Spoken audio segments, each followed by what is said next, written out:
बहुत दूर अंतरिक्ष में जहां टिमटिमाते तारों के बीच मिठास की सुगंध बसी रहती थी, एक ग्रह था, लड्डू ग्रह। कौन सा ग्रह था? लड्डू ग्रह, जिसे देखकर खुद चांद भी लार टपकाता था। इस ग्रह की हर चीज मीठी थी। पहाड़ थे पेड़ों जैसे, घाटियां चमचमाती जलेबी से बनी हुई थी और नदियों में बहती थी मलाई वाली खीर। इस अनोखे ग्रह का सबसे लोकप्रिय, सबसे गोल मटोल और सबसे प्यारा हीरा था मक्खन सिंह। उसका शरीर तो मक्खन जैसा ही था, दिल भी उतना ही नर्म, लेकिन काम था जबरदस्त। वह लड्डू ग्रह का सुरक्षा मंत्री था। मतलब सारी मिठाइयों की सुरक्षा उसी के जिम्मे थी। मक्खन सिंह के पास एक जादुई छड़ी थी, जिसे रसगुल्ला रॉड कहते थे। उस छड़ी को क्या कहते थे? रसगुल्ला रॉड। जिससे वह किसी भी मिठाई को जीवन दे सकता था और या दुश्मनों को जैली में बदल सकता था। सब कुछ अच्छा चल रहा था। हर दिन मिठाई महोत्सव होते, बच्चे गुलाब जामुन स्लाइड पर खेलते और खोए की बादल से हलवा की फुहार गिरती। लेकिन एक दिन जैसे ही सूरज की जगह आमरस चांद निकला, कुछ अजीब घटा। सुबह तक सारे गुलाब जामुन पेड़ गायब हो गए थे। न सिर्फ पेड़ बल्कि गुलकंद फूल भी सूख चुके थे और लड्डू झील अब सूप जैसी दिखने लगी थी। ये सब देखकर मक्खन सिंह के दिमाग में हलवा पिघल गया। ये सब देखकर मक्खन सिंह के दिमाग में हलवा पिघल गया। उसे समझ आ गया कि ये कोई मामूली घटना नहीं है, ये है रहस्यमयी चोरी। अब शुरू होती है कहानी की असली मिठास, जिसमें है रोमांच, साजिश, उड़ते समोसे, जासूसी बर्फियां और एक चूरन ग्रह की खट्टी साजिश। मक्खन सिंह ने तत्काल आपातकालीन बैठक बुलाई, जिसमें आए उसके खास दोस्त उड़न खोया, जिसके पंख मलाई से बने हैं, डिटेक्टिव जलेबी, जो किसी भी बात को उलझाकर सुलझा सकती है, बौना समोसा, छोटा मगर विस्फोटक, और प्लाज्मा पेड़ा, जो बर्फी की तरह दिखता है लेकिन बिजली चला सकता है। बैठक में तय हुआ कि उन्हें ऑपरेशन मिठास बचाओ शुरू करना होगा। कौन सा ऑपरेशन? ऑपरेशन मिठास बचाओ।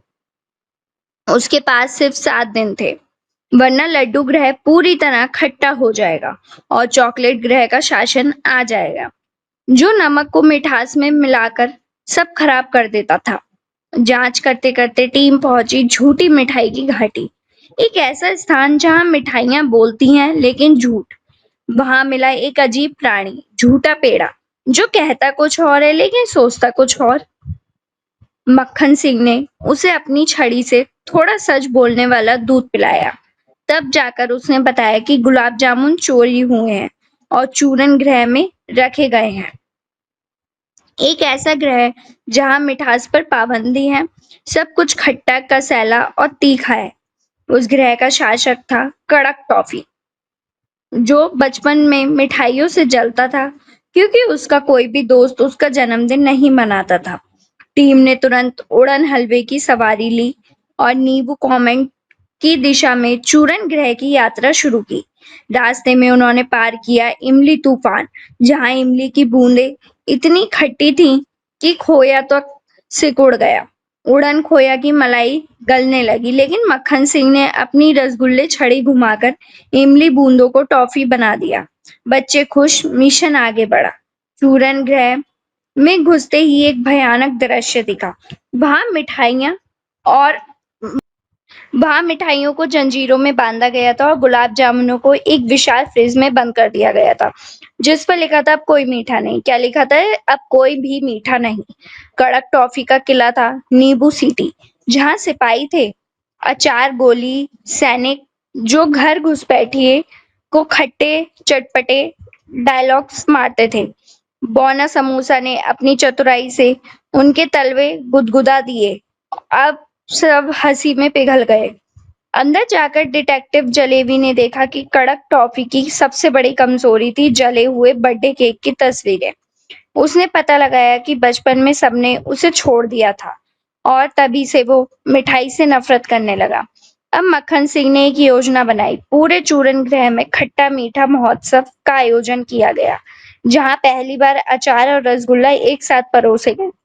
आम पापड़ केक काटा गया और बच्चों ने कड़क टॉफी के लिए हैप्पी बर्थडे गाया। क्या गाया? Happy birthday. इतना प्यार और मिठास देख कड़क टॉफी की आंखों से आंसू निकल पड़े। पहली बार किसी ने उसे मिठाई से जोड़ा, ना अलग किया। आखिरकार गुलाब जामुन पेड़ वापस भेजे गए, मिठाइयाँ आजाद हुई और लड्डू गृह में फिर से मिठास लौट आई। लेकिन सबसे बड़ा बदलाव हुआ, कड़क टॉफी अब खुद मिठास का दूत बन गया। उसने अपने गृह में खट्टे मीठे व्यंजन शुरू किए और लड्डू गृह से दोस्ती का करार दिया। लड्डू गृह में जश्न शुरू हुआ, बच्चे नाचे, पेड़ों की आतिशबाजी हुई और सबने एक नया गाना गाया। लड्डू से लड़े खटास को हराया, लड्डू से लड़े खटास को हराया, मक्खन सिंह ने फिर मीठा लौटाया। लड्डू से लड़े खटास को हराया, मक्खन सिंह ने फिर मीठा लौटाया और सब कुछ ठीक हो गया। लड्डू गृह में फिर से मिठास की बहार आ गई। पेड़ों पर गुलाब जामुन लटकने लगे, रस मलाई की झीलें भरने लगीं और बच्चे खीर स्लाइड्स पर फिसलने लगे। लेकिन तभी मक्खन सिंह ने एक छोटा सा नोटिस लगाया। अब हर साल मिठास दिवस मनाया जाएगा, जिसमें खट्टे मीठे ग्रहों के बच्चों को आमंत्रित किया जाएगा। सबको पहले तो हैरानी हुई, लेकिन मक्खन सिंह ने सबको समझाया, अगर हम सिर्फ मीठा ही खाते रहेंगे तो स्वाद भूल जाएंगे। असली मजा तो खट्टे मीठे मेल में है, जैसे दोस्ती में थोड़ा टकरार और ढेर सारा प्यार। यह सुनते ही बच्चे तालियां बजाने लगे और चूरन ग्रह के बच्चे पहली बार लड्डू ग्रह में आए। और क्या देखना, वो जो पहले तीखे बातों से झगड़ने थे, अब रसमलाई लड़ाइयां खेल रहे थे। कड़क टॉफी ने अपने लिए एक छोटा सा घर बनवाया लड्डू ग्रह पर, एक इमली कैंडी हट, जहां वह बच्चों को तीखा सीखो पर मीठे रहो का पाठ पढ़ाती। तीखा सीखो पर मीठा रहो। मक्खन सिंह ने सबको गले लगाकर कहा, दुनिया में सबसे बड़ा मिशन है दिलों को जोड़ना, मिठाइयां तो बस एक बहाना है। दुनिया में सबसे बड़ा मिशन है दिलों को जोड़ना, मिठाइयां तो बस एक बहाना है। इसी तरह एक ग्रह की मिठास ने पूरे ब्रह्मांड को खट्टा मीठा दोस्त बना दिया। इस कहानी से हमें यह शिक्षा मिलती है, हर कटुता के पीछे कोई ना कोई मीठा दुख छिपा होता है। जब हम समझदारी, दया और दोस्ती से उसका सामना करते हैं, तो सबसे खट्टा दिल भी मिठास से भर जाता है। जब हम दूसरों की खटास को मिठास से जवाब देते हैं, तो हम टकरार भी त्योहार बन जाती है। अगर आपको ये स्टोरीज हमारे यूट्यूब चैनल पर मिल रही हैं, तो प्लीज चैनल को सब्सक्राइब कीजिए एंड शेयर करना मत भूलिएगा। साथ ही साथ फेसबुक पर मिल रही हैं, तो प्लीज हमारे पेज को फॉलो करिए एंड शेयर करना मत भूलिएगा। आप सभी का बहुत बहुत धन्यवाद।